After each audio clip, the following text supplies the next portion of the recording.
voy a decirlo así, hay 10 grupos, 1 hora de educación física son 10 horas, pero él pudo revolver niños de 2 cursos o 3 cursos en un solo grupo porque es porrismo. Entonces hubo un grupo de 60 niños de porrismo, de 2 grados. En sentido estricto, los niños están recibiendo 1 hora más, pero como él cogió el grupo de 60, 2 cursos, para él son 2 horas de asignación, pero en la práctica dictó 1. Pero a mí no me importa, yo le cuento por 2, porque le di la hora de tercero y la hora de cuarto, y reunió a los niños de tercero y cuarto en una sola actividad, y yo le cuento las 2, y así me gano tiempo para otras actividades. ¿Sí ve? Ya. Después le doy una asesoría personal. ¿Ya? Pero, entonces, ¿sí ve la locura, las locuras que hablo yo? Pero que uno las puede manejar en la institución. Señores, mejor dicho, lo que quiero decir, si nosotros no rompemos el chip de que solo se aprende en las 4 paredes del aula, de que solo se forma dictando clase, estamos jodidos. Estamos jodidos. Entonces, y estoy seguro que los profesores en su asignación tienen 10 horas y en la práctica dictó 5, pero porque formó grupos. Un profesor de inglés arma el proyecto de fortalecimiento de la capacidad de comprensión auditiva, por decir algo. Entonces monto la hora de la película, son 2 horas. Y hago el teatro, llevo el salón más grande y meto ahí 2 cursos. Entonces escuché la película, o los pongo a ver noticiero media hora y hago media hora de comprensión. ¿Qué entendió de las noticias? Cosas de ese estilo.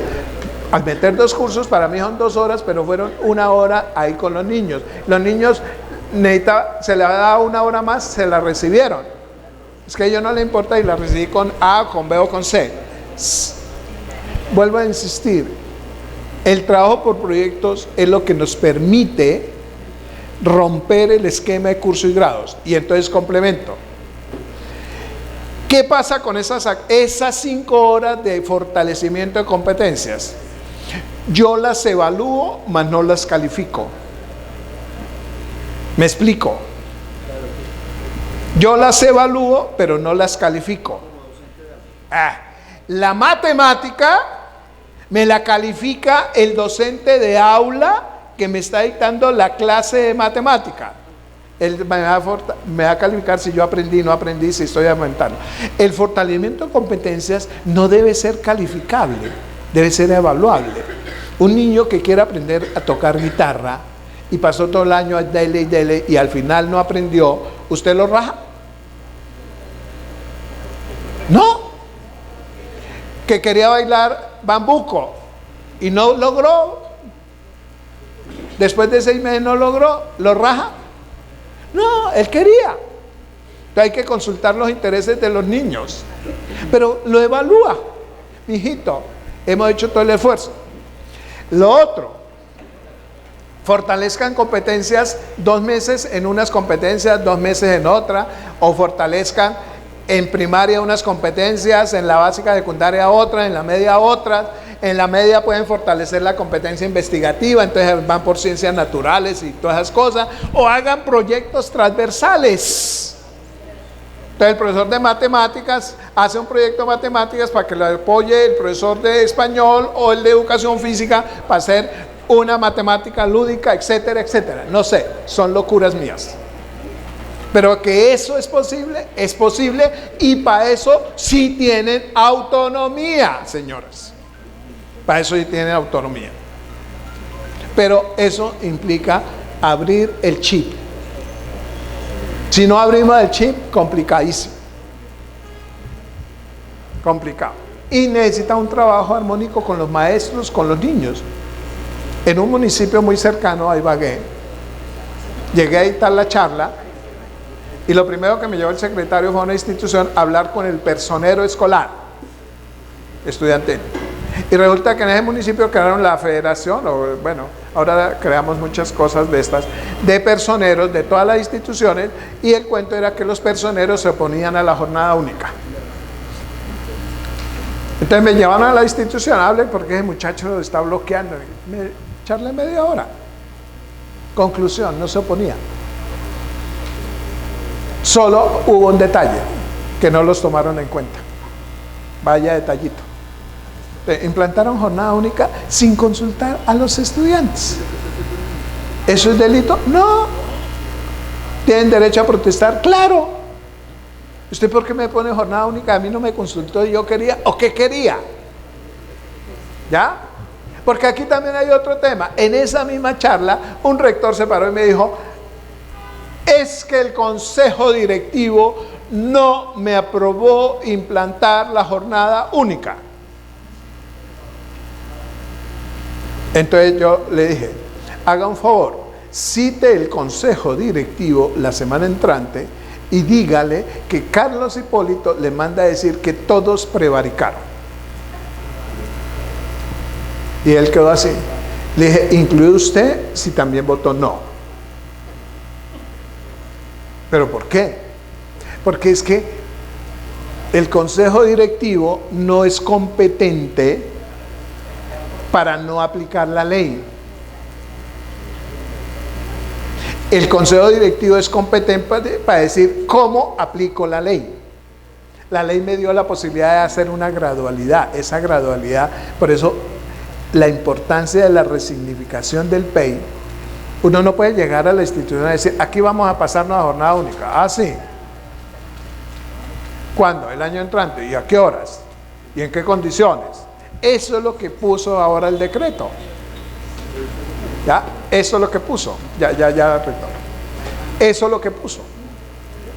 Pero no puede decir el consejo que no aprobamos la jornada única. Es cómo pasamos a jornada única. Pero lo primero que hay que hacer es, entonces eso es un plan de trabajo, vamos señores a hacer un plan de resignificación del PEI.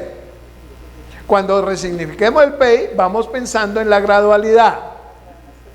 Y dependiendo de la gradualidad, ahí sí secretaría, necesitamos con este PEI y esta gradualidad que nos apoyen el año entrante con un aula, en 2 años con el auditorio, en 3 años con el coliseo, ¿ya? Y entonces empieza y a las secretarías también les digo, entren, lleguen a las instituciones educativas para que lideren ese proceso. No los dejen solos tampoco. Y a los rectores les digo, hagan procesos participativos. Vea, si usted no tiene en cuenta a los padres de familia y a los estudiantes, hay gran posibilidad de que fracase el tema. Pero si usted les vende bien el cuento, hay gran probabilidad de que gane. Pregunta, pero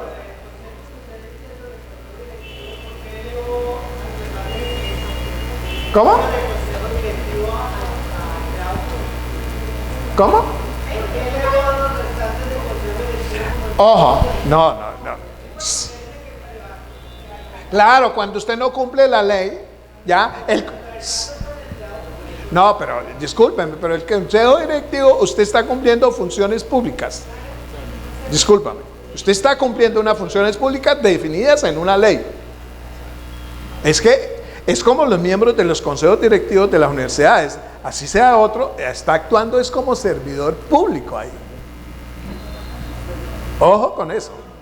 No crean que es que porque no tengo una vinculación legal laboral, entonces ¿por qué a los consejos, a los miembros de Reficar, por qué los investiga la Procuraduría o la Contraloría, etcétera, y no son empleados públicos? Son miembros cuando usted actúa en un consejo directivo, está cumpliendo unas funciones públicas. Públicas, sin ser funcionario, es que no necesita ser funcionario, están cumpliendo funciones públicas y de ley. El consejo directivo es un órgano de gobierno escolar. Por eso es la ley, usted está cumpliendo unas funciones públicas. Ojo, ojo, lo que estoy diciendo, no pueden decir no aplico la ley. Es que la ley les dijo, todas las instituciones pasan a jornada única. Hay plazo hasta el 2025. Por eso diga cómo. Usted me puede decir, consejo directivo, señores, vamos a hacer un proceso y pasamos a jornada única en el 2021. Punto. Pero no me puede decir que no me paso a jornada única. ¿Ya? Proponga. Pero no puede negarlo a que aquí no hay jornada única. Es diferente. Vea la lectura. Vea la lectura. No estoy diciendo es, el consejo directivo no puede decir que no aplica la ley. El consejo directivo puede decir es cómo la aplica. No, pero no sea, ojo, es distinto. Ojo, pero yo estoy diciendo, lo primero es resignificar PEI. ¿Y de quién es la competencia?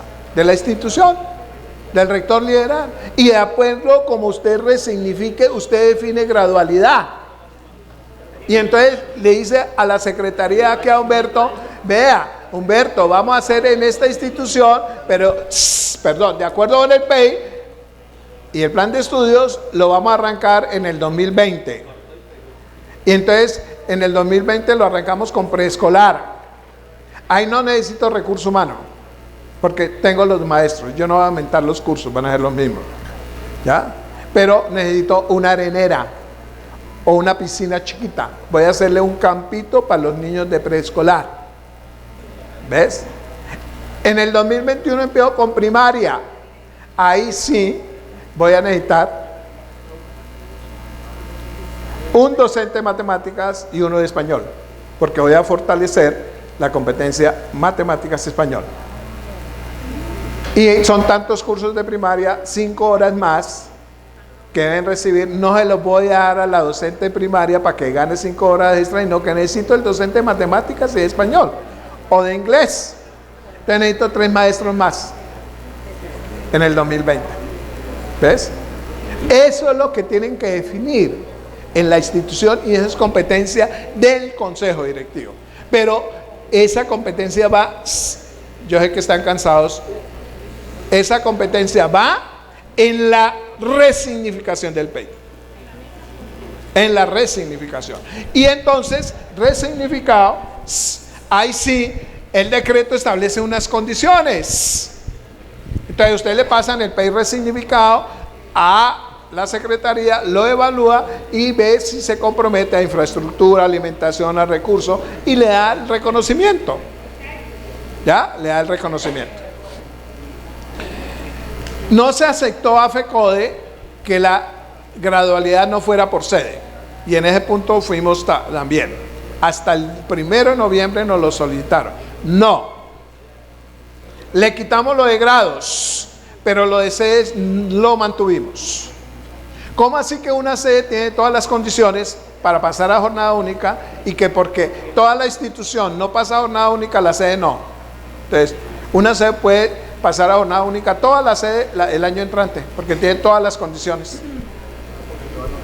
No, por eso digo, una sede puede tener todas, y entonces como todas no la tienen, entonces no la puedo pasar a jornada única, la puedo pasar.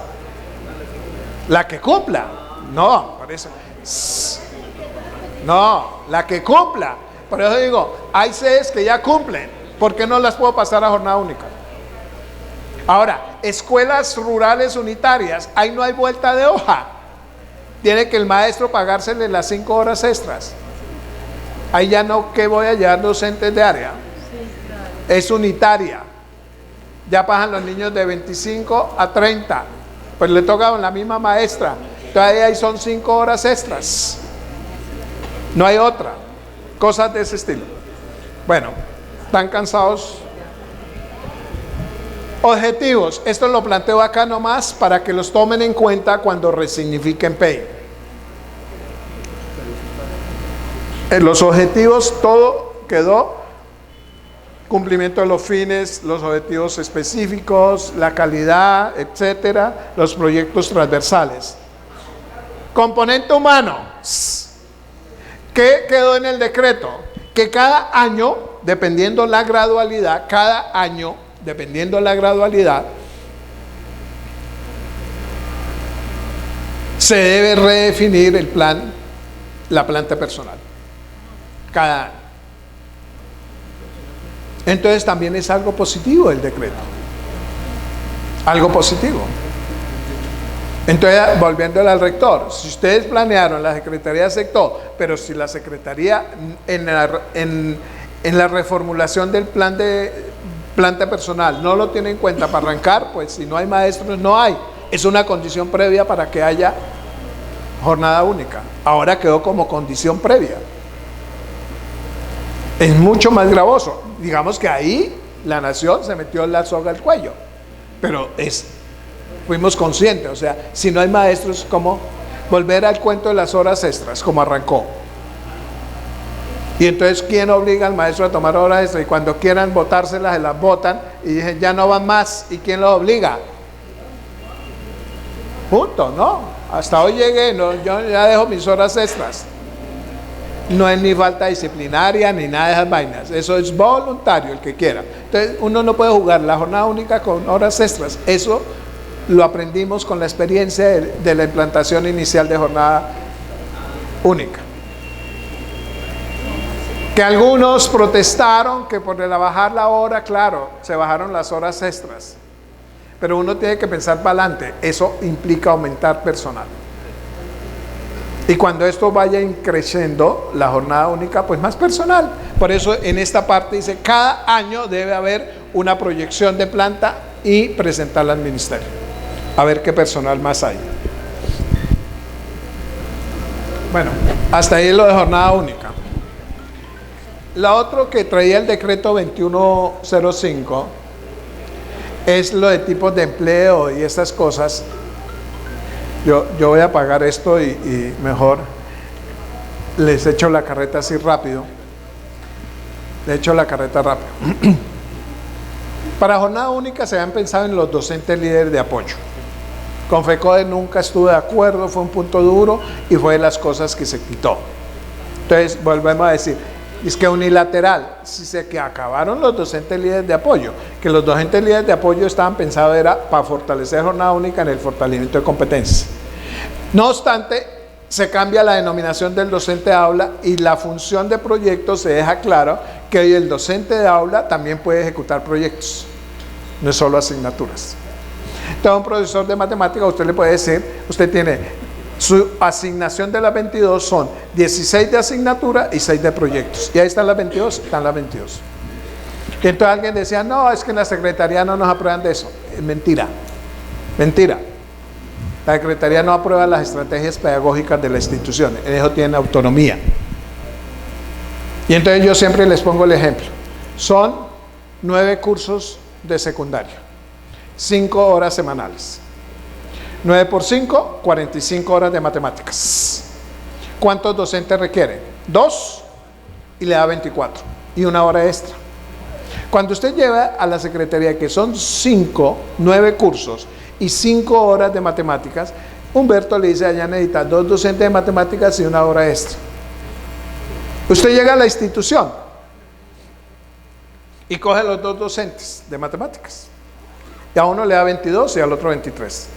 Y a uno le dice, estas 22 tiene 16 horas de asignatura y 6 de proyecto. Y al otro le dice, tiene 17 horas de asignatura y 6 de proyecto. O al contrario, 16 y 7 de proyecto. Y Humberto no tiene por qué decirle, oiga, ¿y por qué le puso proyecto? ¿Ya? Entonces, ¿qué pasó? Que las 5 horas de matemáticas, yo dije, aquí las 5 horas de matemáticas van a ser 4 de asignatura y 1 de proyecto. ¿Ya? 4 de asignatura, o 3 de asignatura y 2 de proyecto, no sé. Pero hay que cambiar la película. Entonces yo siempre dije,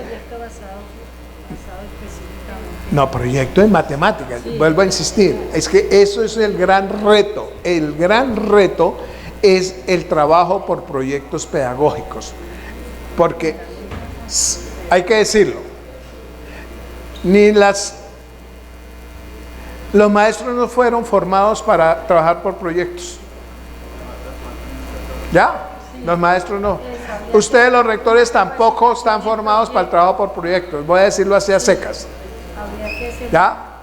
Eso implica a todos meternos a un cuento de aprender a trabajar por proyectos. Entonces alguien me decía, uy, eso se va a volver la vagabundería, la música. Dije, no importa, eso es un proceso. Eso es un proceso. Vayan aprendiendo mutuamente a elaborar proyectos. ¿Ya? Y eso no esperemos que en el primer año sea la gran maravilla. Pero cuando empiecen a cogerle gusto y los niños a coger gusto por el trabajo por proyectos, se van a dar cuenta. Se van a dar cuenta del cambio. Entonces, ¿qué obliga el trabajo por proyectos? Que las facultades de educación y las normales empiecen a cambiar sus currículos para fortalecer la formación del trabajo por proyectos en los que están formando. Que las secretarías de educación fortalezcan la capacitación en el trabajo por proyectos. Que el Ministerio de Educación también se meta la mano al RIR y a mejorar la formación del trabajo por proyectos. Y que cada uno cambie el chip y haga el esfuerzo de consultar a ver o hagan jornadas pedagógicas cómo armamos proyectos en la institución. ¿Ya? ¿Cómo armamos proyectos? Y empiecen por cosas sencillas. Empiecen por cosas sencillas, no nos compliquemos demasiado la vida. Pero es ir creando la cultura de trabajar por proyectos. Y puede hacer proyectos interdisciplinarios. ¿Por qué no se puede unir el profesor de matemáticas con el de español y el de educación física a trabajar un proyecto revuelto todo? Se me ocurre. Yo siempre he dicho, ¿por qué las ciencias religiosas tienen que ser por asignatura? ¿No puede ser una típica área donde todo se desarrolle por proyecto? Las ciencias religiosas. ¿Y por qué no yo revuelvo ciencias religiosas con ética y valores y filosofía y también revuelvo ahí un trabajo por proyectos? ¿Quién me lo impide? Nadie. En eso es que tienen ustedes autonomía. En eso es que tienen autonomía. Entonces, en los empleos, lástima, se acabó el docente líder de apoyo. Para mí es una lástima, pero bueno, esos son los procesos de negociación, donde se ceden ciertas cosas y se acabó, pero el docente de aula quedó como aula para asignaturas y proyectos pedagógicos. También trabaja eso. Se crea la figura del docente orientador, entonces quedan dos tipos de docentes, el de aula y el docente orientador. Y el de aula es el de preescolar, el de primaria y el de área de conocimiento. El de área de conocimiento. Eso en cuanto a los docentes. ¿Qué otros temas hay que los tocan a ustedes en esa reforma? ¿Cómo? ¿Qué? De las horas extras. Estamos trabajando una circular sobre horas extras para hacer esas claridades. No, las horas extras, ya dije, hora extra es adicional a su asignación académica, adicional a su permanencia mínima y adicional a su jornada laboral. Entonces, si a un docente le dan 8 horas extras, entonces dicta 30, permanece 38 y su plan de trabajo es de 48 para que sea hora extra. ¿Ves? Es básicamente eso, porque a veces se quedó que hora extra es soy 22, me dan 8, dicto 30, pero permanezco 30. Eso no es hora extra. Por eso es adicional a su asignación, pero se le vuelve adicional a su permanencia obligatoria y se vuelve adicional a su plan de trabajo de las 40 horas semanales. Entonces, por eso dice hasta 10. Entonces, el que tenga 10 dicta 32, permanece 42 y su plan de trabajo es de 52. Entonces, con esos de horas extra es que yo también puedo funcionar jornada única, por ejemplo. ¿Ya? Jornada única. Ya. Es eso. ¿Qué otras disposiciones que afecten a los rectores? Yo recuerdo. ¿Por Sí. qué? Es que se viene argumentando en Ibagué que yo puedo darle horas extras a un docente estando dentro de su misma jornada para cubrir un faltante de un docente dentro de sus 6 horas de permanencia. ¿Me explico? Él tiene 22 periodos de clase. Sí, 22 periodos, no, 22 horas de clase. Porque pueden ser 40 periodos, no, yo digo 22 horas. Tiene 22 de 60 minutos. Ah, bueno. Pero que se le puede dar horas extras dentro de su misma jornada porque falta un docente por X o Y circunstancia. Eso es posible. Pero que dentro de su misma jornada. No, horas extras es claro que es adicional a las 30 obligatorias, dice el decreto. No, es que no entiendo la pregunta. Es que está confundiendo dentro de su misma jornada como si fuera jornada escolar. No. Es que cuando dice dentro de su misma jornada, ¿qué es? Tiene 5 horas del día, o 4 horas. Resulta que el Pedrito Pérez no fue, se accidentó. Y se argumenta que yo le puedo dar horas extras a otro docente para cubrir las 2 horas. Vea, eso depende. Depende.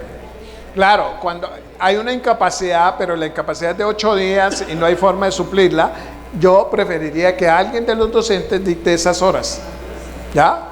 Y se las pago por horas extras. Pero vuelvo a insistir, la hora extra, de todas maneras, hay que decirle que él debe permanecer. Si le doy 2 horas extras, son 32 de permanencia, no es 30. No 30.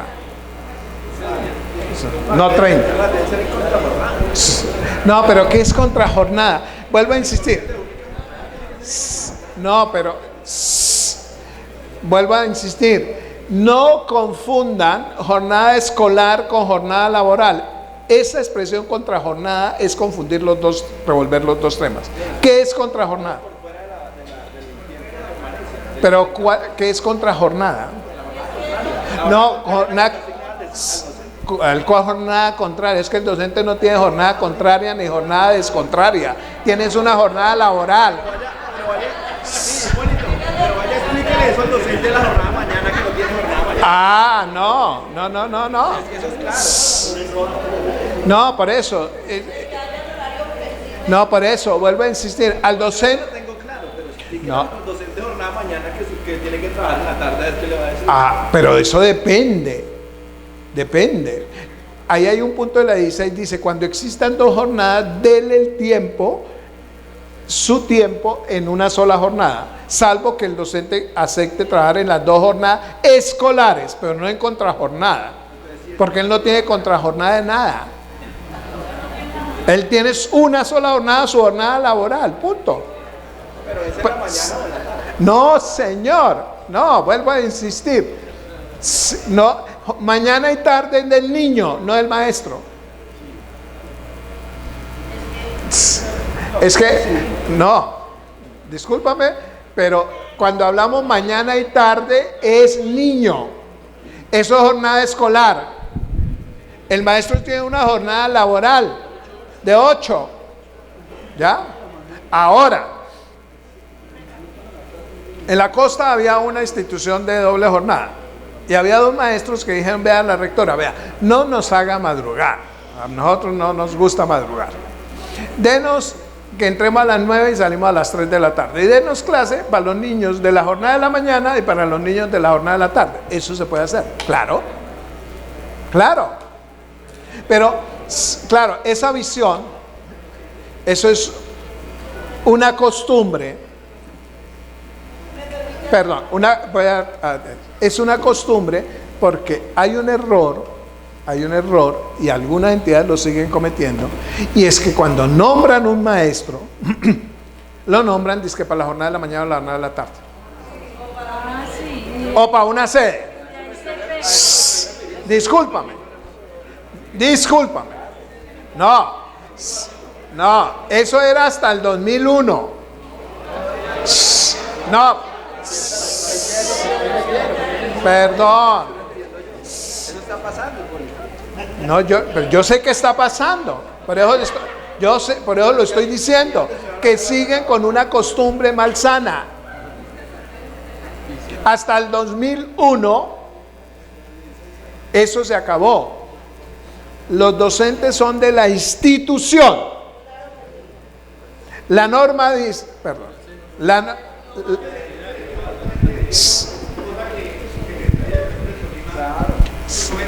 Yo tenía, lo que le dije, los estudiantes son de la legislatura. Por acomodar grupos, y me va de un lado, bueno, quedan grupos, moví unos docentes entre ustedes. sí. ¿Qué me dijeron aquí? Envíen a usted lo movió y nosotros le legalizamos el acto administrativo.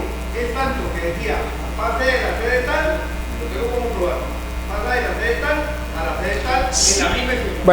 Vea, déjame terminar la idea, porque no, vuelvo a decir, es que se siguió con lo que se venía antes del 2001, pero no me han dejado explicar.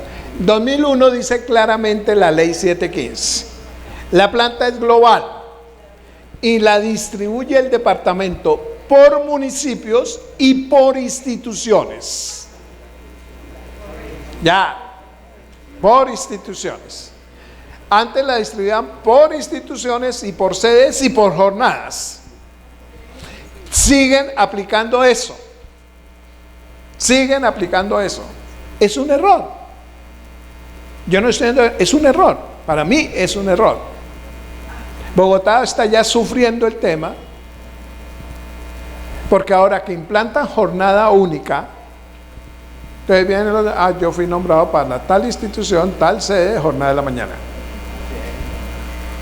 Pero es que jornada de la mañana es jornada escolar, no es jornada laboral. Y vuelvo a insistir, ¿por qué esa costumbre? Por lo que decía el 179. Por eso los que estuvieron al comienzo entienden que por el 179 la jornada laboral era igual a la jornada escolar. Con el 1850 se rompió eso. Entonces, yo le dije a Bogotá, y lo digo con claridad, en el 2010 cuando estaban haciendo audiencias, le dije, ¿y por qué meten sede? No, porque así tenemos organizado y el código. Vea, eso les vuelve un problema. Entonces, la idea general en 715 era, la planta global se distribuye por municipios y por instituciones. Y el rector administra la planta de las instituciones. No se debe distribuir por sedes. En ninguna parte dice que se distribuye por sedes, que lo siguieron haciendo. Y menos por jornada escolar, porque es que los maestros a partir de 7:15 no tienen jornada escolar, tienen jornada laboral. Por eso aparecen esos conceptos de contrajornada. No hay contrajornada. El docente no tiene contrajornada, tiene su jornada laboral, punto. Sí. Es que en las instituciones que tenemos horarios flexibles, sí se puede dar la hora extra. ¿Por qué? Porque la hora extra le da, como dice el doctor Hipólito, por encima de las 30 horas de permanencia. Quiere decir que si un maestro entra a las 9 de la mañana y yo tengo un maestro incapacitado y yo puedo generar que me reemplace una hora de 8 a 9 y estaba fuera de su jornada laboral, porque ese día tenía la jornada laboral empezando a las 9. Entonces ese maestro va a estar esa semana, si le pago una extra, va a estar 31 horas de permanencia. Entonces, en donde hay horarios flexibles, se puede trabajar con horas extras. En los colegios que tenemos jornada única, generalmente tenemos horarios flexibles. Y en los colegios de única jornada, para que la jornada laboral, que es diferente a la jornada escolar, necesariamente se tiene que trabajar con horarios flexibles, porque las horas en bachillerato para los chicos la permanencia es de 6 horas y media, incluyendo el descanso que es de 30 minutos. Ahí nos permite utilizar ese tiempo para dar horas extras y cubrir una incapacidad. No sé si bueno, vea, voy a responder preguntas escritas. Disculpa, voy a dejar ahí. Ahora las orales. Voy a ser así autoritario. Comillas, además debe haber tiempo, comillas, según el decreto 21, ¿ese además es pago? Ese además está en un artículo que habla de la duración de la jornada escolar, no laboral. Por eso, entonces dice, además de las actividades académicas, de las intensidades, debe tener tiempo para el descanso y para el almuerzo, pero es de los niños. Entonces, ¿pago de qué? Por eso. Claro que es jornada laboral y escolar, pero entonces si tenemos las 7 horas, digamos cuando se maneja un profesor de horas extras, cuando ya la gobernación mandó de jornada única con extras, si nosotros tenemos el horario, digamos, hasta las 2 de la tarde, y ahí dicen más jornada complementaria, o sea que nos toca cuadrar es más jornada complementaria. ¿Qué es más jornada complementaria? No sé. Actividades complementarias. No, vea, entonces lo voy a explicar. Vea, estás confundiendo el tiempo de los niños con el tiempo de los maestros. No, yo lo que quiero decir es que jornada única, con eso iría hasta las 3 de la tarde. Aquí en la gobernación autorizaron una hora extra. Entonces, si tenemos en cuenta lo que dice el 2105, tendría que ir las 7 horas y la que usted dice aparte. O sea, tendría que hasta las 3 de la tarde y esa hora loca de 2 a 3 no sería paga. En la mayoría de los casos se puede manejar flexible, que uno entre a las 8 y otro sí va a ejercer, pero no en todos los casos. O sea, realmente el que va a tener una hora extra va a tener una sola paga. Es lo que yo quiero decir. No lo entiendo. O sea, es que aquí autorizaron por horas extras. Acá en el ente territorial Tolima. Sí. Entonces, en el caso mío, claro, 5 horas semanales, 11 grados, son 255 horas. Pero teniendo en cuenta el decreto, si fuera una hora extra autorizada, con algunos docentes, con algunos, o sea, ya aquí me aclaré con lo que usted dijo, o sea, toca hacer un horario supremamente flexible, pero hay que decirle al docente que solo es una sola hora que aprobó, o sea, que el decreto de 2105 prácticamente dice, si le vamos a pagar una hora nomás extra y la otra media hora y la del almuerzo, usted tiene que cuadrarla dentro de la jornada laboral. No, yo sigo sin entender. ¿Qué pasa con el almuerzo? Yo sigo sin entender. Si autorizan una hora extra, ¿qué pasa con el almuerzo y el descanso? Si no puede estar centralizado, No, pero es que, vea, este además del tiempo, es, sí, pero en el artículo sobre jornada escolar, no laboral. El 2105 en jornada laboral nomás habla en un artículo de asignación académica, nomás. Entonces, ese además, o sea, cuando usted define el horario de la jornada de los niños, es lo que está diciendo ahí, usted tiene que, además de las intensidades, debe darle tiempo para actividades complementarias como el descanso, la alimentación y otras que... No, yo no digo otras, las que usted defina. No puede estar. Por eso. Son 7 en secundaria.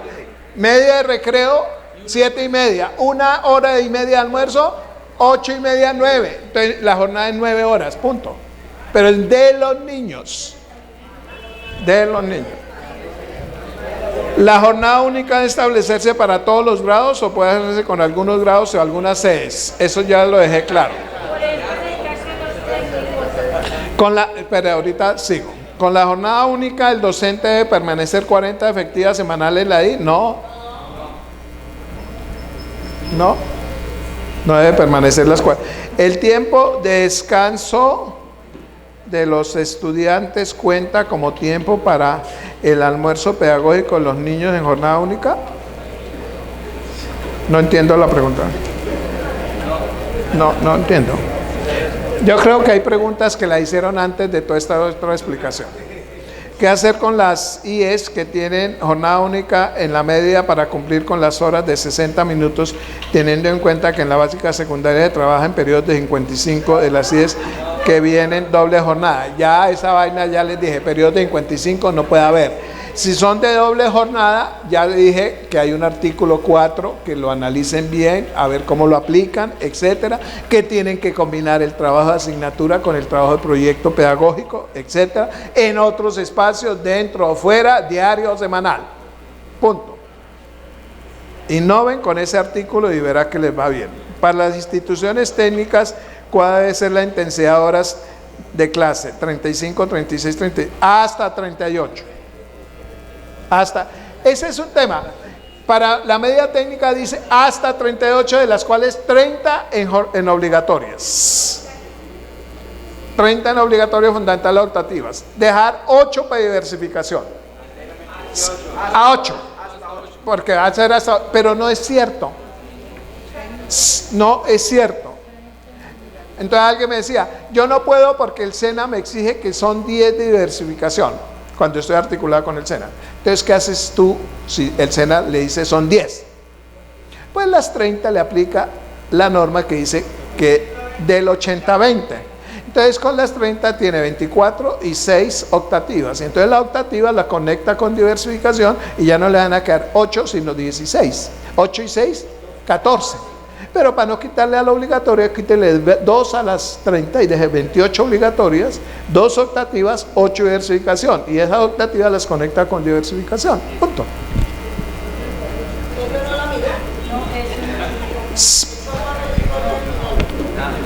No, esa es. Es tuya. No. Ya sé por dónde empieza. 2105 dice que jornada laboral de forma continua sin que ello implique que sea homogénea. Ninguna parte dice que tengan que ser 6 continuas, pueden ser continuas 7, 5, 4, 8. No entendí la pregunta.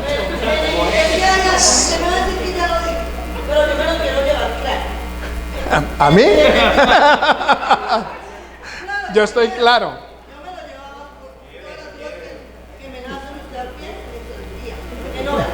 En el decreto 2105 habla de que la jornada laboral de todo el docente tiene que ser horas continuas, más no homogéneas, ¿cierto? Pero en ninguna parte dice que tienen que ser 6.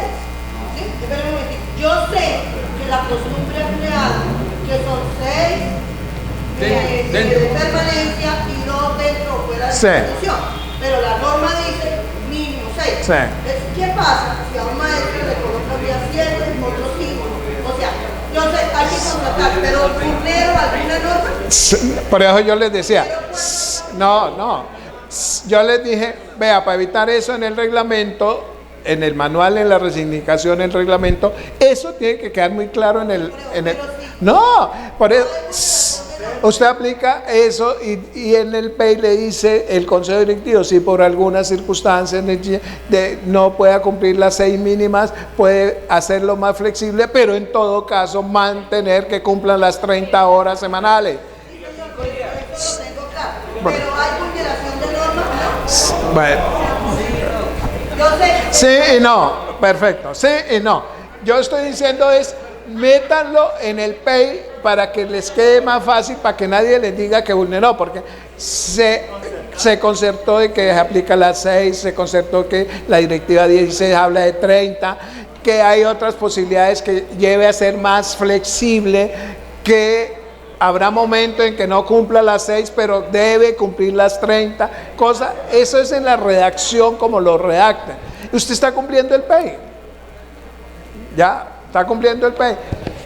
Cuando a uno lo acusan por esa falta es cuando uno demuestra mala fe, cuando hay dolo. La falta disciplinaria, una de las cosas de la falta disciplinaria es cuando demuestra que hay dolo, o sea, usted actúa de mala fe, o sea, a propósito, etc.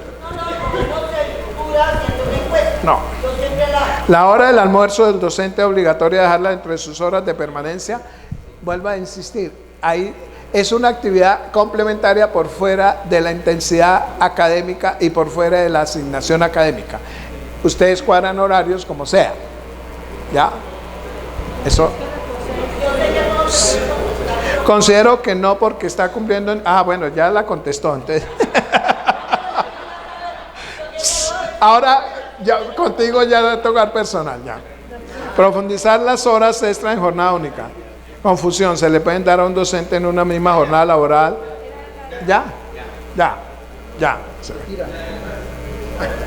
Otra de atrás, ¿cómo explicar que las actividades curriculares complementarias de los niños se elevaron a concepto judicial como un derecho? Como derecho. ¿Es punitivo no colaborar los derechos básicos? ¿Cómo? Sí, porque es que cuando empezaron a hablar sobre los derechos básicos, se elevó eso a un carácter judicial.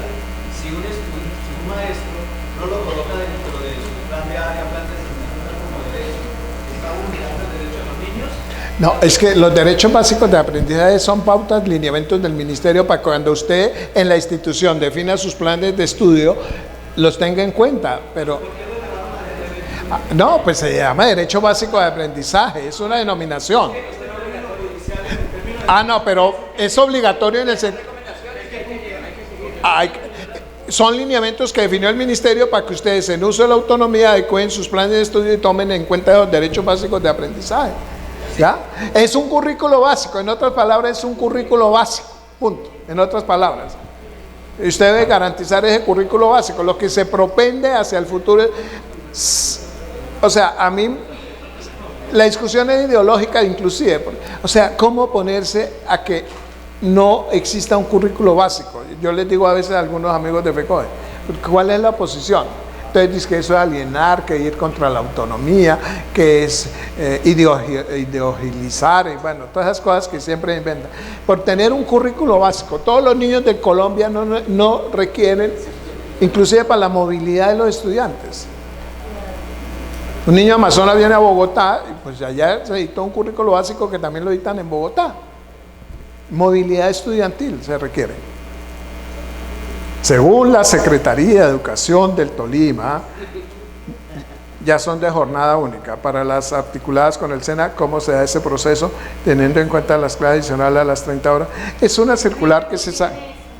Se sacó esa circular, la sacó jornada única. Yo inclusive ahí aparezco que la revisé. ¿Ya? Pero lo que se busca es que las técnicas que ya tienen la intensidad del decreto 2105, ¿ya? Los internados que ya tienen la intensidad y tienen la alimentación además, pues que se les dé el reconocimiento de instituciones de jornada única. Hay algunos temas con las técnicas que no tienen alimentación, porque es una de las condiciones, tener alimentación, que está en consulta a ver cómo se logra conectar con esas técnicas que no tienen alimentación, a ver si entran dentro del programa de alimentación. De todas maneras, la prioridad, si pasan entonces ahí viene como el huevo y la gallina, más o menos. Si usted las pasa ya a jornada única las prioriza para meterlas dentro del plan de alimentación por jornada única, que en este momento la priorización de aumentar recursos de alimentación está focalizado para las instituciones que pasen a jornada única. Entonces, si usted mete, pues lo toman en cuenta, y no mete, pues no lo toman en cuenta. Entonces, ahí está como el tema. No, voy con papelito. Ya dije que hasta 38. Doctores, si no metieron a todas las técnicas. ¿Cómo? No nos preguntaron, nos metieron a todas las técnicas del departamento. No, por eso. Es una instrucción del ministerio, no es que la secretaría, el ministerio ordenó que a 31 de mayo todas las técnicas, todos los internados, y hay otra que no recuerdo,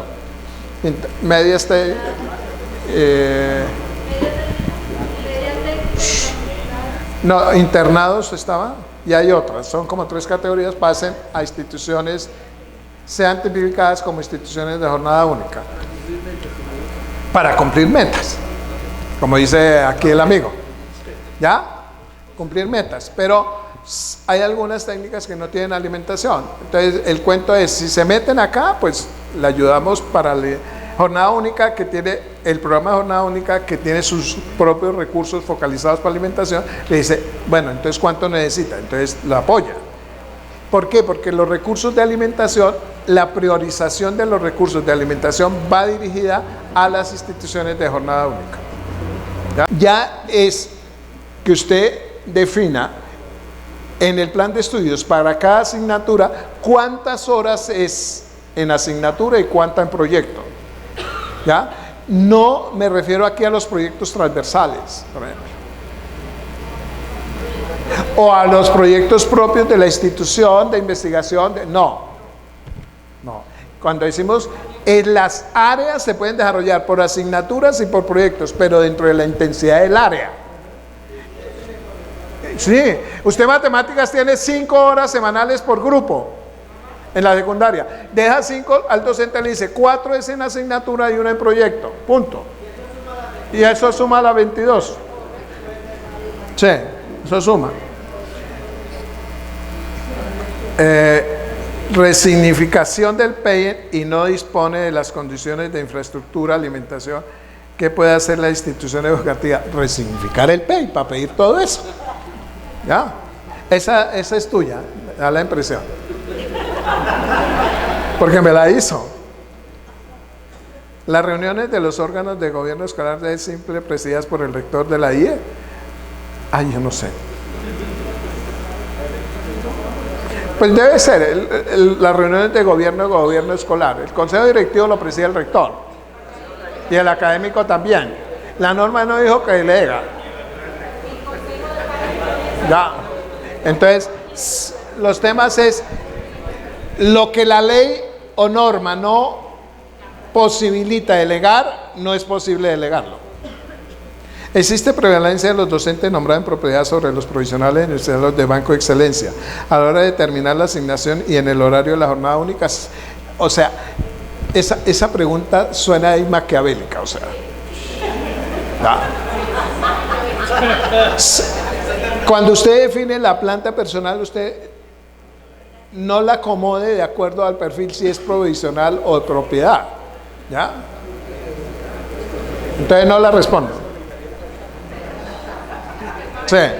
¿Los rectores tienen facultad de cambiarle sede a un docente? O por algo. Vuelvo a insistir, sí. Ese es un tema que se ha debatido mucho. Yo, la verdad, yo inclusive, vamos a ver, bueno, no voy a contar un secreto, mejor me callo.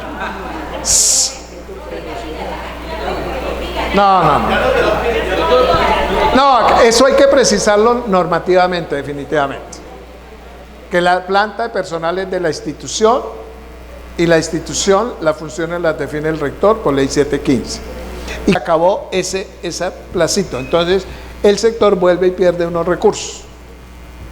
Desde el año pasado se acabó el efecto de la reforma constitucional, no sé, 8, y entonces queda como 1.2 billones de pesos de financiado, digamos. El año pasado se financió con la reforma tributaria, o algo así. Sí, con reforma tributaria.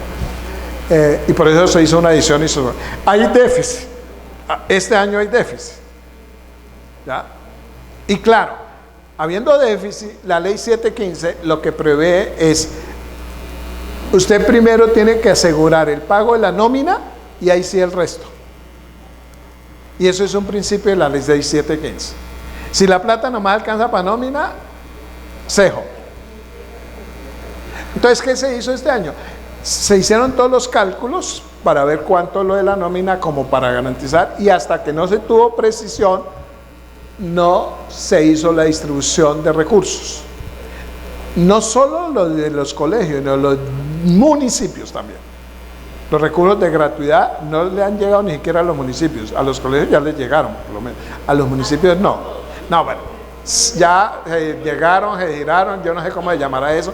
Hubo un problema con el Banco Agrario por el tema de las cuentas maestras. Bueno, ese fue por tema de cuentas maestras, no porque no se hiciera el giro. El Banco Agrario no tenía la tecnología para enganchar la cuenta que tenían en el Banco Agrario para pasar la cuenta maestra. Les tocó autorizar por única vez, crear una nueva cuenta maestra para el Banco Agrario, etcétera. Pero el dinero y el giro estaba, pero hubo dificultades. Entonces, claro, cuando tú coges la bolsa y empiezas a repartir entre para todos, hay que darle para acá, para acá, para acá. Listo, los recursos de gratuidad que se giraron el año pasado, por decir algo, no es el monto, fue 560.000 millones. Este año nomás hubo 520.000. En términos porcentuales el 8%. En términos de las entidades dice todo el mundo 20, no todo el mundo 20. ¿Qué pasó? Como también hubo bajonazos de matrícula, ya hubo bajonazos de matrícula, entonces claro, eso afecta más el giro, ¿ya? Pero globalmente fue como una disminución del 8%. ¿Qué se está pensando? Que cuando haya la adición para solventar el déficit, porque hay déficit, depende de los recursos que se saque el Ministerio de Hacienda a través de alguna ley, porque hay que hacer ley. ¿Sí? Se verá si ahí de esa plática vuelve a quedar otro puchito para gratuidad y vuelve y se hace una distribución, pero solo en ese momento. Hoy no se puede hacer, porque no hay el recurso. Hoy no se puede hacer. Entonces, si en la adición presupuestal, luego de hacer todas las cuentas, le adicionan 1 billón y finalmente la nómina decíamos, teníamos déficit de 800.000, pero después de cálculos quedamos en 600.000, pues quedan 200.000 que uno puede entrar a jugar. ¿Y a dónde los giramos? A gratuidad, a conectividad, a gratuidad de los municipios, etcétera. Puede haber la posibilidad de que lleguen otro puchito de recursos después, dependiendo de la adición. Pero esa adición ya no la hace este gobierno. Esa es un poco la discusión con FECODE. Que FECODE dice que la reforma del sistema es una reforma constitucional. En la negociación con FECODE nunca hubo de acuerdo si era reforma legal o reforma constitucional. El gobierno no se comprometió.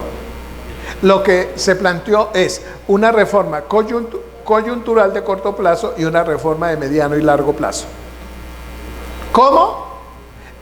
Este gobierno se comprometió a una reforma coyuntural de corto plazo que es ley. Y con los resultados de la mesa de trabajo se le deja para que el próximo gobierno defina qué tipo de reforma implementa. Entonces, claro, ellos acosan a ver si Santos radica una reforma constitucional y no se va a radicar. Entonces, así hagan paro 10 días, 20 días, no se va a radicar. Porque eso sería una irresponsabilidad. O sea, además, ¿qué sentido tiene radicar una reforma constitucional ahorita? Ya, cuando este Congreso ya acaba el 20 de junio, ya hay nuevo Congreso elegido. Y ya vendrá otro gobierno y es el que tiene que definir. Lo que sí va a presentar el gobierno es un proyecto de ley. Además, si una reforma constitucional, para que lo sepan, se van 2 legislaturas. Si le va bien a la reforma, la reforma se aplicaría en el 2020. Si le va bien, porque después de la reforma constitucional hay que sacar la ley. Y si no funciona con buena engrase, se puede llegar al 2021, la reforma constitucional. No, pero este gobierno, usted póngase en el lugar de este gobierno ¿cómo va a pensar en presentar una reforma constitucional? Este gobierno está interesado en la reforma de cómo solucionar el déficit este año. ¿Ya? O sea, uno tiene que también ser como práctico en la vida. Ver las cosas con pragmatismo, mejor. Este gobierno, ¿usted cree que este gobierno tiene algún poder de maniobra para presentar una reforma constitucional hoy? Cuando estamos en plenas elecciones, la legislatura va hasta el 16 de junio. Ya se van. Escasamente alcanza a presentar el proyecto de ley para solucionar y el nuevo gobierno le toca entrar duro a aprobar la reforma de ley para solucionar el déficit este año, si no, ¿cómo? Entonces no hay plata para pagarles en diciembre, por decir algo. No, hay que buscarla. Como el año pasado se tocó buscarla y se adicionó como 1 billón de pesos. Es eso. Pero que no pongan de que el gobierno le hizo conejo, que no, y a FECODE siempre le dijo, no vamos a presentar reforma constitucional, y en todas las sesiones, hemos hecho 10 reuniones al tema, y siempre le ha dicho, no vamos a presentar una reforma legal, y vamos con lo del trabajo, dejamos como en el empalme un estudio para decir, vea, todo esto implica, mi criterio es que evidentemente necesita una reforma constitucional de más recursos, porque la bolsa está definida por constitución, y en la bolsa está definida el 58.5 para educación. Entonces, si usted le quiere dar el 60, le toca reformar la constitución. ¿Ve? O la misma bolsa empezar a repartirla, y en eso tiene de acuerdo FECODE, que si se hace la reforma legal para repartir plata, pues le quita salud para darle educación o le quita agua potable a otro. Que esa es la reforma legal. Pero constitucional sí es para aumentar los recursos de la bolsa, que es diferente. Entonces, son 2 perspectivas diferentes, pero no es que se haya hecho conejo. Es que nunca, tan es así que ustedes lean el acta y nunca hubo que se dijo reforma. Sin embargo, FECODE deja constancia que la reforma estructural debe ser de reforma constitucional. Esa es la postura de FECODE y es válida. pero no es del acuerdo. Entonces no digan que el acuerdo se comprometió al gobierno a presentar una reforma constitucional, porque eso no es cierto. Hacer una reforma estructural. Y en la discusión se dijo, hay una reforma de corto plazo y una reforma de mediano y largo plazo. La de corto plazo es una ley. Necesitamos solucionar el tema de 18, 19 y algo del 20. La reforma constitucional puede demorarse año y medio y luego otro medio año de reforma de ley, y una ley que es orgánica, que necesita, es que el tema de la ley orgánica es que necesita que vote 3/4 partes del Congreso. Entonces, señores, para cambiarle las funciones a ustedes, necesita que el 3/4 partes del Congreso apruebe cambiarle las funciones a ustedes, porque ustedes quedaron su función en una ley orgánica. ¿Sí ve? Y 3/4 partes no es fácil conseguir una mayoría en el Congreso de 3/4 partes. Necesita mucho engrase. ¿Cómo garantizar que la Secretaría cumpla con el personal mínimo para el funcionamiento? Ese es un tema igual de la reforma. Es cierto. Lo de personal administrativo, psicoorientadores. Quien escribió esto de psicoorientador, yo le recomiendo, por favor, cambiemos la denominación. Docente orientador. Ayer le dije a la rectora, Doris, ¿dónde está? Doris está en el hotel. Allá. También utilizó psicoorientador. Le dije, no diga psicoorientador, por favor. Nos quedamos con la costumbre de decir psicoorientadores. Son docentes orientadores. El psicoorientador era otra vaina. Además, eso era la denominación de los años 80, 70, y el psicólogo que hacía clínica. Hoy el docente orientador es otra visión diferente. Y servicios generales, sí, este es un tema complicadísimo. Sintrenal, con el sindicato que negociamos de trabajadores, nos ha presentado una propuesta de ampliar la planta en 70.000 cargos. No es viable. Con el actual sistema general no es viable, así de claro, no es viable. Evidentemente, esto necesita una gran reforma. Y mi visión sobre el tema es mucho más amplia. Y se lo he expresado a la gente de FECODE. Yo no pensaría en una reforma del sistema general de participaciones, sino una reforma de gestión del sector educativo. ¿Usted qué saca con meterle más plata si seguimos con el mismo modelo de gestión? Y para darles una puntada, o sea, por empezar a redefinir qué es institución educativa. Ese temita es así de grandote. ¿Quién ha pensado qué es una institución educativa? Ya. Empezar por ahí. ¿Ya? Entonces usted le sigue creciendo la bolsa y le sigue metiendo plata, pero sigue organizado el sector lo mismo. Y lo voy a decir así, claro, o sea, el tema del escalafón de los docentes 1278. O sea, aquí hay docentes 1278. La reglamentación, lo que se pensó con el 1278, en toda la reglamentación se fue degradando, y hoy en qué está. Ya, una cosa terrible, con un costo que ustedes no se calculan. Les voy a dar un dato. La evaluación que hacía la Nacional para ascender a los maestros, evaluación escrita, costaba 3.000 millones de pesos la aplicación de esa evaluación. La primera SDF costó 56.000 millones de pesos. La segunda SDF costó 46.000, y aún nos falta financiar los cursos. Y ese es el costo de la operación logística. Logística, no el impacto en el ascenso. Solo la logística. Y agréguele eso, que en ese monto de los 56.000 no está lo que gastan los maestros pagando para el video.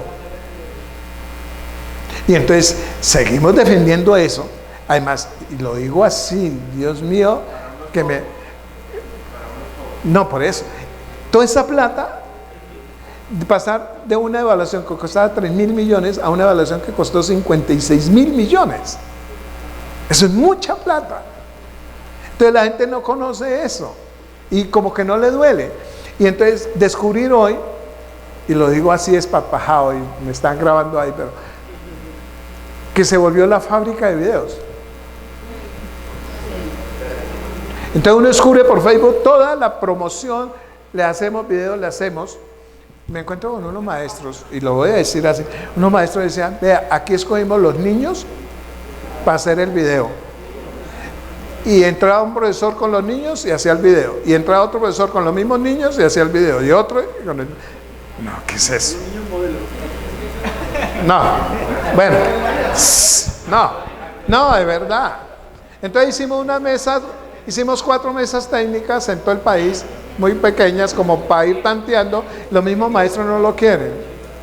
Pero FEDOCODE con carta en mano se opuso a esas mesas técnicas. Y decimos, no podemos pedirle la opinión a los docentes 1278, qué es lo que quieren también. Si es a ellos. Entonces el cuento de que está... Pero cuando se dijo escrita, no es la misma escrita de la nacional. Era escrita con otro como más de estudio de casos, de conceptual. No es la de Chulo y esa vaina, no, otro tipo de escrita. Tampoco aceptaron. Entonces por eso no hemos podido sacar el cronograma. Como dijo la ministra, vamos a citar otra reunión a ver si llegamos a acuerdo. Si no hay acuerdo, estén seguros del gobierno, vamos y ya acordamos con la ministra de sacar la convocatoria unilateralmente. Pero nos están endilgando es que no la hemos cumplido, que desde el año pasado llevamos N reuniones y nunca nos ponemos de acuerdo, porque ellos no ceden de ahí, y nosotros decimos meterle toda esa plata. Si costó 56.000 millones para 40 y pico mil maestros, hoy que se esperan 80.000 maestros, ¿cuánto cuesta? Nomás les da de dar para calificar un video, y un video con las condiciones en que se está haciendo, y uno ver por Facebook toda la oferta, grabamos el video, le hacemos el video, todas esas vainas. No. ¿No han pensado unificar que sea igual que la del... No, por eso. Es otro tema. No, eso aquí me doy hasta mañana. ¿Cómo se justifica? Yo prefiero a veces que sea automática, con tiempos, a ponernos a toda esa parafernalia. Yo prefiero eso. En el 2014, nosotros hicimos una propuesta de ascenso de escalafón, donde el principio es todo suma, nada resta. No la aceptaron. Donde decía, no, es que ellos plantearon 3 criterios: formación, experiencia y producción. Y entonces en formación era solo título. Y nosotros dijimos, no solo el título, sino la formación situada y la formación continua que haga el maestro. Y le sumen. Entonces los diplomados que hace un maestro no valen.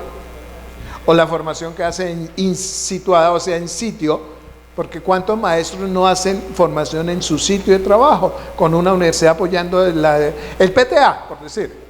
Porque la formación situada de PTA no sirve para ascenso en escalafón, para poner un ejemplo. O una universidad que esté haciendo proyectos pedagógicos en la institución y le haga seguimiento y los maestros estén informando.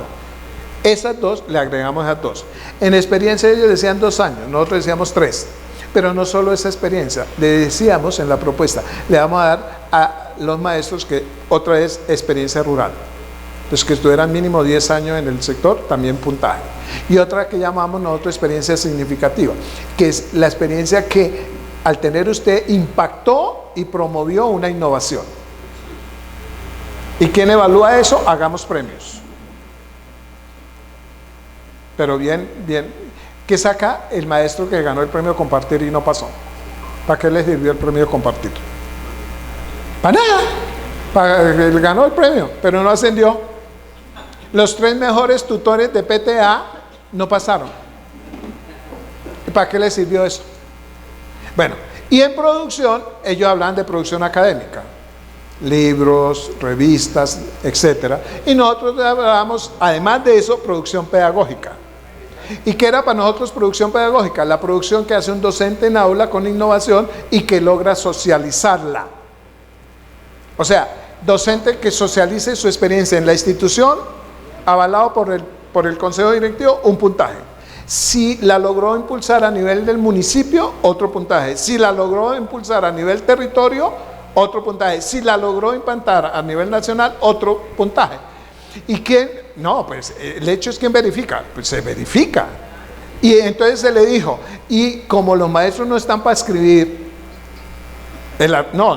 o sea, se asombran. No digo que no puedan, sino no están, diferente. No están para que demuestre esa experiencia pedagógica solo si está escrita. Es que él no está ahí.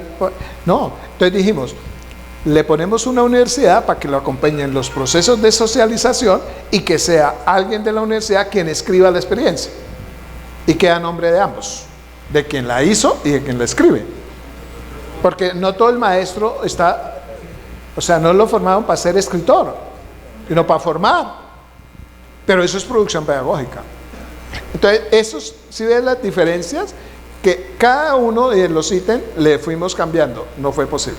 Le agregamos el portafolio, que fue el video, las evidencias, etcétera, no estuvieron de acuerdo. Y le agregamos evaluación de resultados, tampoco estuvieron de acuerdo.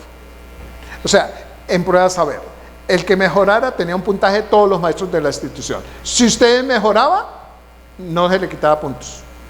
Si mejora, se le ponía puntos. Y entonces uno no entiende, pues si mejora, tengo puntos, pero si no mejora, no le quito, pues no pasa nada, todo suma, nada resta. Y poníamos criterio a todas esas 5, le damos puntaje. Entonces el maestro podía llevar su cuenta.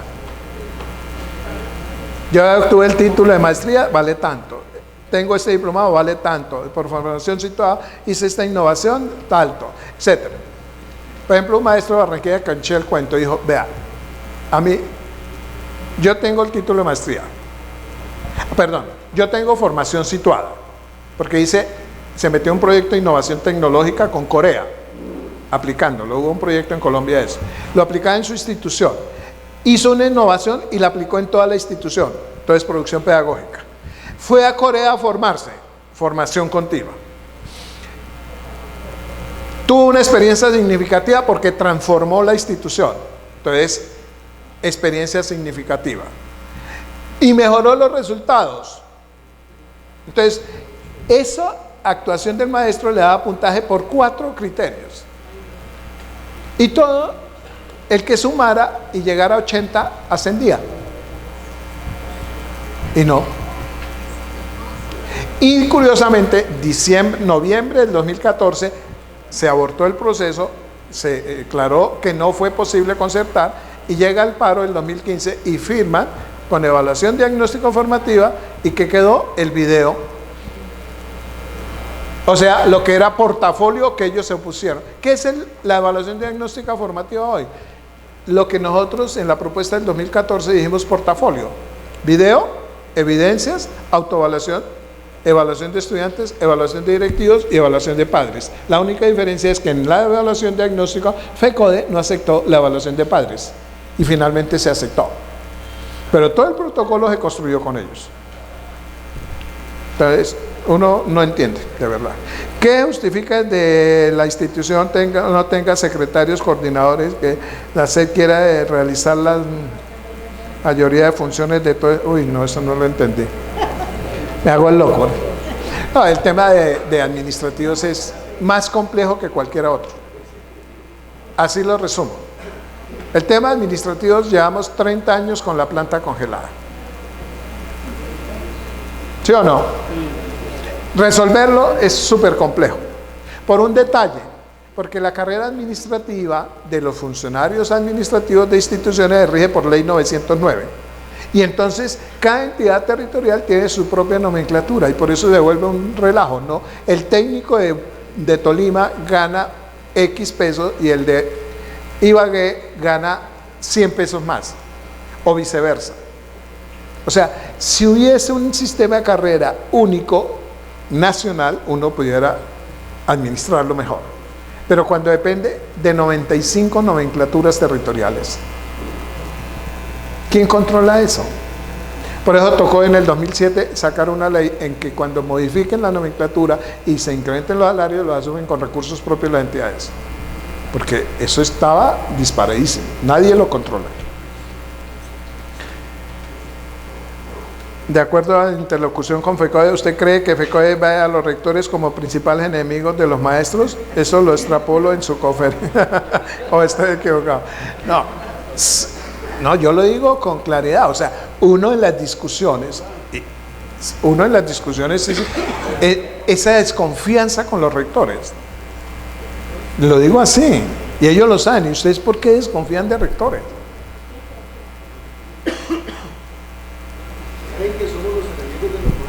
Por eso, entonces, pero es cualquier tema que uno toque es así. En el 2150, vea, le quitamos, y otras actividades, porque ¿qué tal los rectores? En la media técnica hasta 38, porque ¿qué tal pongan 45 horas? Ponen a trabajar más, si los ponen a trabajar y les pagan horas extras, vea, los maestros que estén en un municipio y le paguen horas extras, prefiere eso a no hacer nada. Los maestros, la hora extra tiene efecto prestacional. 10 horas extras semanales, 40 a la semana, al mes, gana un salario que lo gana en un colegio privado, maluco. Eso lo de 40 horas le da casi lo de un salario en un colegio privado maluco. Y en el colegio le toca trabajar las 8 horas. O sea, lo que hace con 10 horas lo reemplaza lo que trabaja en un colegio maluco con 40 horas. Y eso muchos maestros se han dado cuenta. Inclusive este bajonazo obligó a muchos maestros, perdieron sus horas extras y han criticado. El propio FECODE critica el decreto, que es unilateral porque se le vino todo el mundo encima. Llegan los nombramientos en periodo de prueba. Bueno. Aquí hay un temita que me pasó. Me sirve la pregunta para decirles, ustedes tienen una responsabilidad ahí ahora, con la terminación del nombramiento en periodo de los provisionales.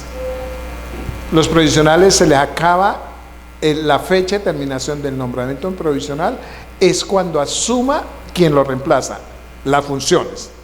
Y eso lo certifica el rector.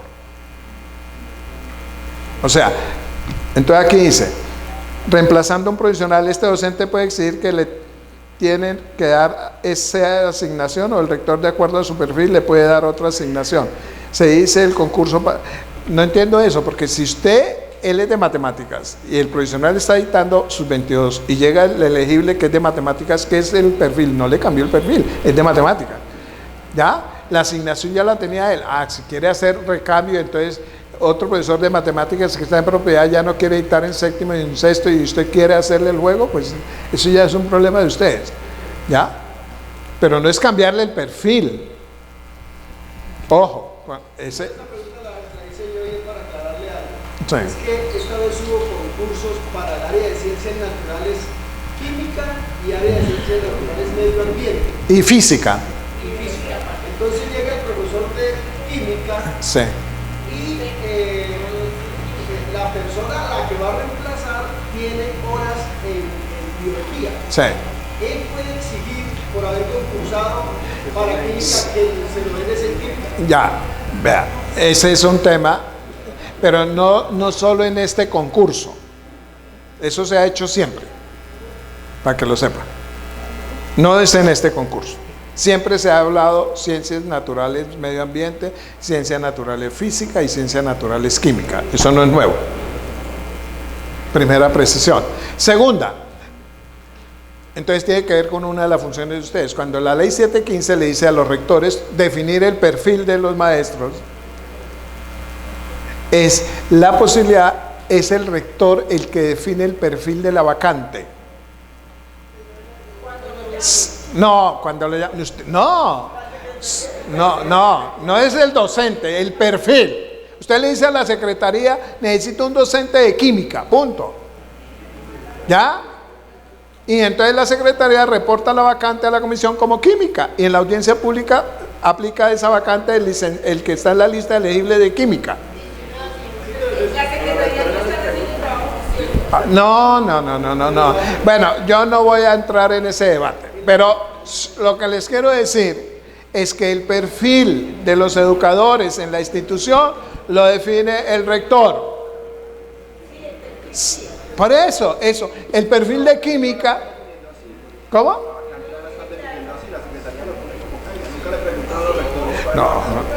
Pero no entiendo. Lo que yo le pregunto es, No, ya entendí, la pregunta la entendí. Lógico, concursa uno de química, llega y hay 2 décimos y 2 onces. Entonces, y hay 2 horas de química. Pues nomás debe dictar 4 horas, pero tengo que darle 22. Pues tiene que darle en otra asignación en otro área. ¿Ya? Ese vea. No, pero ese es un tema que usted lo plantea y es un tema muy complejo y que yo siempre digo, si algo le cambiaría a la Ley General de Educación es tanta área obligatoria. Dígame con el de ciencias religiosas, 1 hora semanal. Al docente de ciencias religiosas que llegó, tiene que haber 22 cursos para poderle dar la carga en ciencias religiosas. ¿Ya? No hay otra. Entonces, siempre en el sector, eso de tener que ubicar al docente en su asignación académica, en donde concursó, pero como no completa las 22, le toca aguantarse en otra área. Eso sí, imparagitable. No les agrada, pero no hay más. Usted tiene que cumplir 22. Entonces, ya. no, sí, doctor, pero es que no me quiero ir sin que exactamente me asesoren lo siguiente. En este momento hay una docente de planta que tiene la química de 10º y 11, y la que está en provisionalidad o la que estaba me orienta 6º y 7º.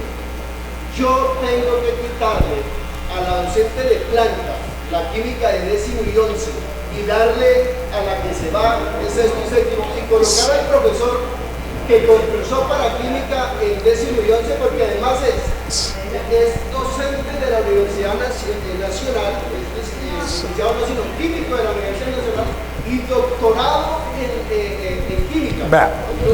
No, por eso, pero entonces ya descubro otro tema. Si usted al comienzo de año usted veía de que para su institución había ofertada una plaza en química, pero no la necesitaba en química, sino en ciencias naturales, medio ambiente, ha debido decirle a la secretaría, esa plaza yo le cambio de perfil, la vacante. La vacante que debe ser audiencia pública no es vacante en ciencias naturales químicas, sino en ciencias naturales. Ah, bueno, pero entonces ya no le puedo dar la solución. Búsquela con la secretaría, porque entonces también hay un error tuyo. Hay un error tuyo, tú debías de haber avisado, no oferte eso en química, sino oferte en tal. No, por eso, todos le buscamos el error a la secretaría, pero vea, esa carga estaba desde el comienzo de año, asignada así. Entonces, si estaba asignada así, decir, vea, esa plaza no puede ir más. Bueno, todos tenemos culpa, para no pelear aquí, todos somos culpables. En una institución de jornada única se puede distribuir las 30 de permanencia mínima de los docentes cargos indica para instituciones con más de jornada. No, con más de una jornada, o sea, el artículo 4 no. El artículo 4 es solo para las instituciones de más de una jornada escolar. El artículo 4. El que les dije. En jornada única, el tiempo de almuerzo hace parte de las 6 horas mínimas. Depende de cómo cuadre el horario. Depende de cómo cuadre. Vuelvo a insistir. El almuerzo es una actividad complementaria. Ya. Es una actividad complementaria. Que también la pueden convertir en un acto pedagógico. Porque el almuerzo... ¿Quién nos cuida? No, por eso, pueden convertirlo en un acto pedagógico, pero es una actividad curricular complementaria, no es intensidad. Algunos decían, un secretario en una reunión de secretarios dijo, yo convertí como que el almuerzo hace parte de la formación de valores, y eso, como si fuera intensidad de ética y valores. Ya. Bueno, y armó un proyecto que el almuerzo es, entonces ponía al profesor de ética y valores para que trabajara en la hora del almuerzo. ¿Ya? Yo no sé si se puede hacer, dije, si usted lo hizo y cree que es así, pues hágalo. Lo volvió como una actividad pedagógica del área de ética y valores, por ejemplo. Yo no sé cómo lo haría, pero la jornada del psicoorientador, otra vez. Vea, los orientadores son 8 horas. La negociación con FECODE no fue que 6 y 2. No, vea, explico. El decreto 1850 dice 8. Lo que hace es el cómo. ¿Qué es cómo? 6 dentro de la institución y otras 2, dice ahí, tomen la directiva 2 de este año que se modificó porque FECODE quiso modificarla y que fue concertado para calmar, para decir, porque otra vez que la directiva de orientadores 50 sacó unilateral. Señores, hicimos 3 reuniones, le dije. Yo se la mandé el 4 de octubre, la tercera versión, y ustedes quedaron al día siguiente mandarme las correcciones. Llegó el 20 de octubre y no mandaron nada. Entonces el 23 la sacamos. Entonces no digan que salió unilateral. Sin embargo, se cambió el numeral 4. ¿Qué es lo que dice la directiva? Que para poder el rector darle las 2 horas fuera, pero no es todos los días, debe obedecer al plan de trabajo que concerte el rector con la orientación para que sí tiene que cumplir actividades de su plan de trabajo fuera de la institución. Pero no es como los docentes de aula, que trabaje 6 y 2 váyase para la casa.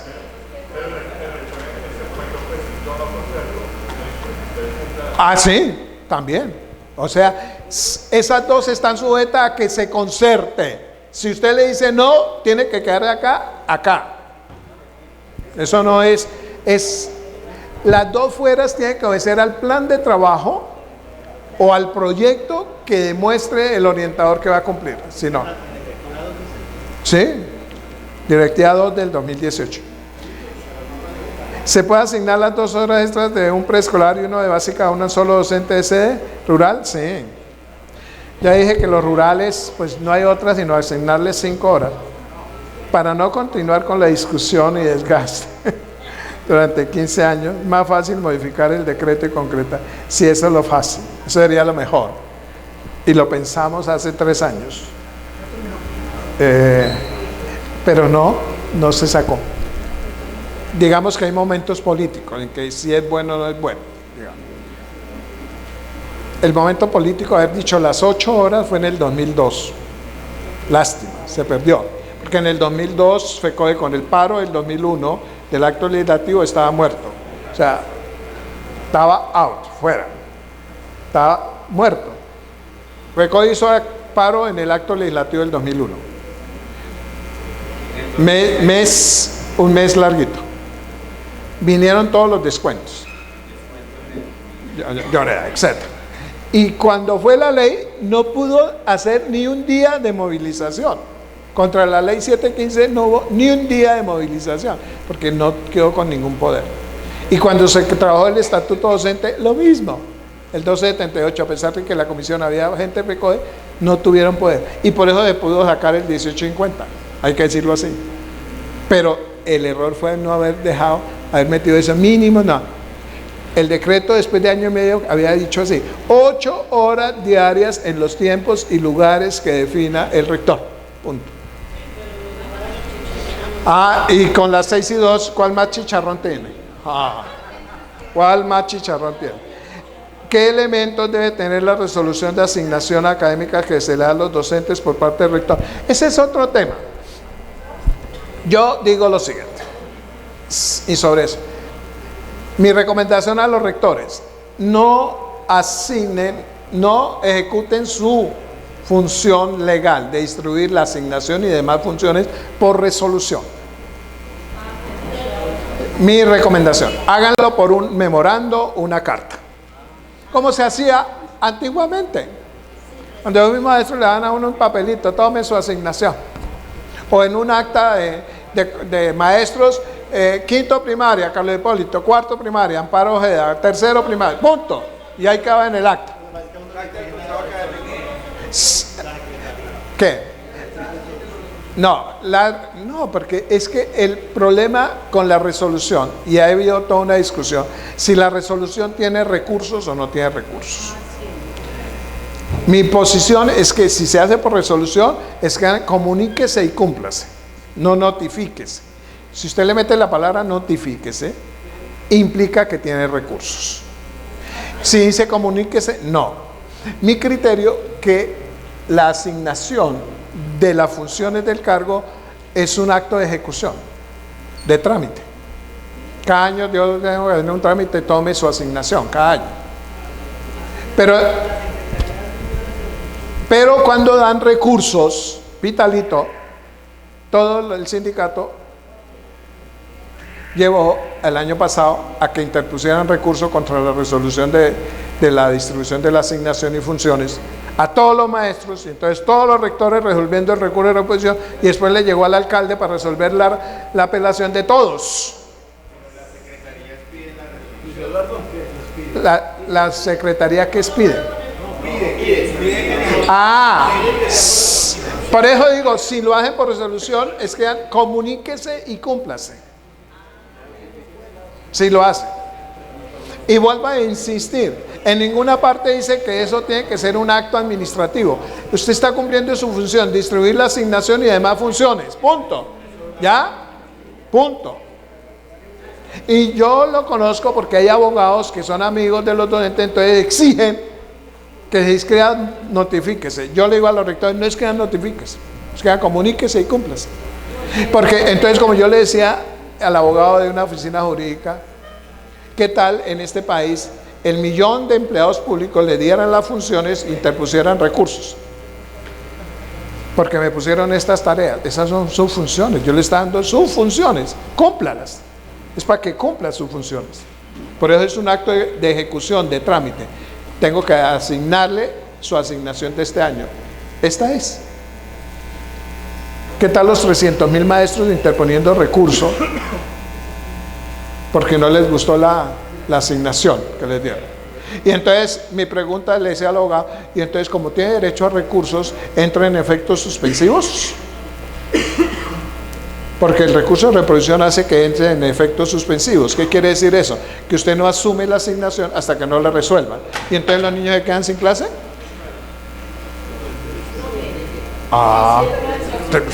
Por eso, entonces los niños se quedan sin clase. Porque yo interpuse recursos, yo no dicto clase hasta que me resuelvan los recursos. Bonito. No, por eso, pero no dicta. ¿Y los niños en clase? ¿Ya? Por eso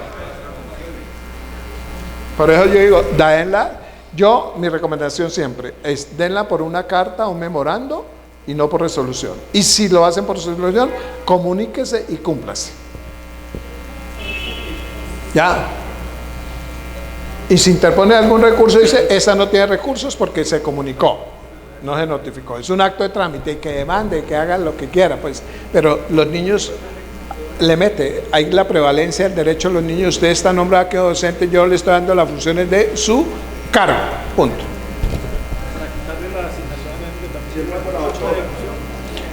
¿Qué sucede con los niños jóvenes deportistas que entrenan todos los días en las diferentes ligas? ¿A qué horas van a entrenar? ¿Eso que quién es? Pues eso que no, por ejemplo, me vale eso para la hora loca. Y yo lo dije, en lugar de que los niños vayan a donde está la escuela deportiva, que las escuelas deportivas, los entrenadores lleguen a las instituciones y hagan la hora loca en la institución. ¿Ya? Hagan la hora loca. Oiga, gracias, me aguantaron. Chao.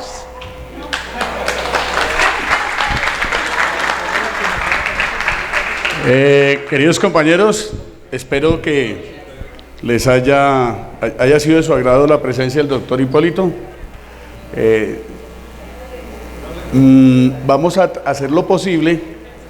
Todavía no he hablado con la Junta Directiva, me estoy tomando este atrevimiento para a los compañeros afiliados hacerles llegar el video.